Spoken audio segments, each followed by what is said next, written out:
कोई मुर्गा बना देते, कोई घर में ही लौटाल देते, तो दूसरे दिन से अपने एक्यूरेट समय पर पहुंचते हैं। बाबा अपने छोटेपन का मिसाल बताते। कौन बाबा? ब्रह्मा बाबा। हमारा टीचर तो बहुत सख्त था, अंदर आने भी नहीं देता था।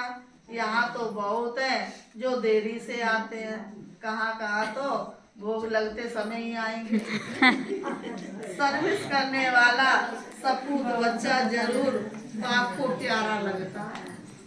बाबा ने कहा जो सर्विस करता है, कब स्थापन हुआ जरा भी किसकी बुद्धि में?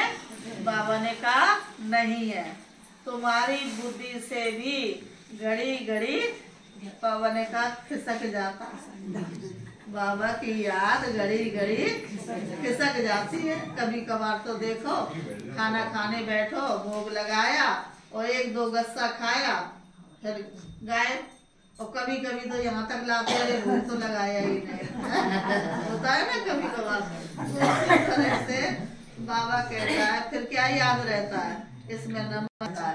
अगर हम हर समय बाबा को याद करके खाना पूरा खाएंगे तो आपकी आत्मा के अंदर ताकत आएगी, शक्ति आएगी, पावर भर जाएगी। अगर वही याद के बिगड़ खाएंगे तो आपका खाना कौन खाएगा? माया खाएगी, और माया बन जाएगी बलवान और आप बन जाओगे कमजोर। तो क्या कमजोर बनना है? इसलिए बाबा कहता है श्वास श्वास याद करना। ये सब कुछ नहीं, लास्ट में केवल हमारी अवस्था कैसी है। इसलिए व्यवस्था पर ध्यान न दो, अपनी अवस्था पर ध्यान दो कि हमारी अंत समय भी कैसी भी कुछ भी परिस्थिति आए, मेरी अवस्था डमाडोल नहीं होनी चाहिए, अचल अडोल बाबा ने कहा आपको रहना है।